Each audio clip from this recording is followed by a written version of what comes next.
모두 반갑습니다. 다시 인사드리겠습니다. 서울 방면 안산의실에서 수도하는 강동환 교수입니다. 오늘은 어둠을 대하는 우리의 자세라는 주제로 얘기를 나눠보겠습니다. 우리들은 모두 도통을 받기 위해 수도를 하고 있습니다. 도통이라는 것은 참다운 세상을 볼 수 있는 새로운 눈을 뜨는 것이라고 생각합니다. 하지만 눈을 떠 세상을 볼 수 있는 능력을 가진다는 것만이 중요한 것일까에 대해 생각해 볼 필요가 있습니다.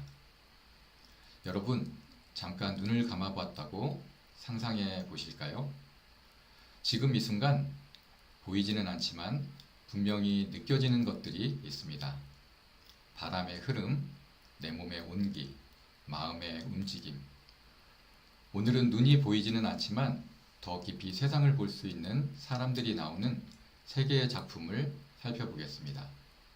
한강 작가의 히라버 시간, 영화 사랑이 머무는 풍경, 그리고 애플 시리즈 어둠의 나날등이 그것인데, 이 작품들엔 모두 시력을 잃은 사람들이 나옵니다. 하지만 그들은 서로 다른 방식으로 삶을 대하며 살아갑니다. 그들이 어둠을 어떻게 대하는지 함께 살펴보겠습니다.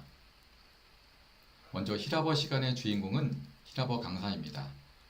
그는 아버지로부터 물려받은 유전병으로 시력을 잃어가며 더 이상 칠판도 학생들의 얼굴도 볼 수 없습니다.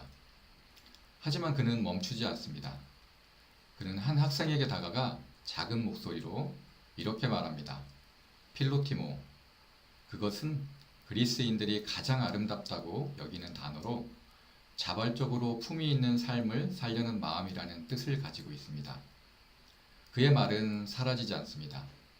시력을 잃고 나서야 그는 더 깊이 사람의 마음에 단어의 의미를 남깁니다. 보는 능력을 잃고 느끼는 능력을 되찾은 거죠. 다음은 영화 사랑이 머무는 풍경입니다. 남자 주인공은 선천적인 시각 장애인입니다. 태어나서 한 번도 세상을 본 적이 없습니다. 하지만 그는 아주 특별한 방식으로 사랑을 합니다.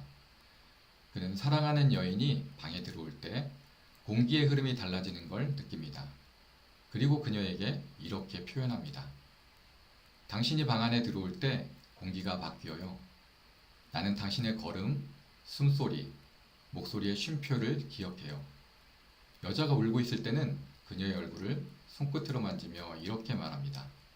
당신 눈에서 흐르는 물이 당신 마음을 닮았네요. 그는 시각을 통해 사랑하지 않습니다. 그녀의 숨소리, 움직임, 그리고 손끝의 떨림으로 그녀의 존재를 껴안습니다. 저는 그의 사랑이 눈에 보이지는 않지만 오히려 더 정직하고 깊은 것이라고 생각합니다.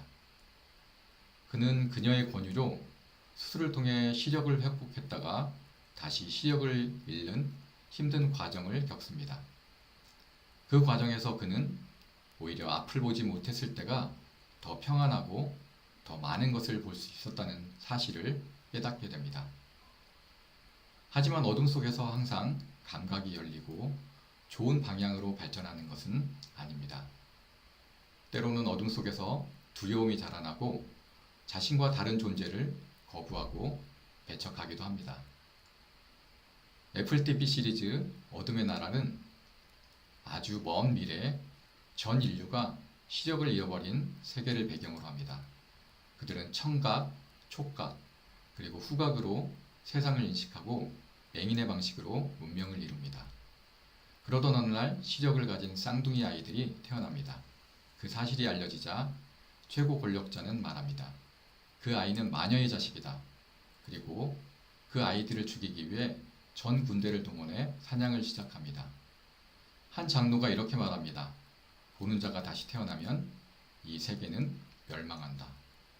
그 말은 결국 다름에 대한 공포, 권력을 잃는 것에 대한 두려움의 다른 표현이라고 생각합니다.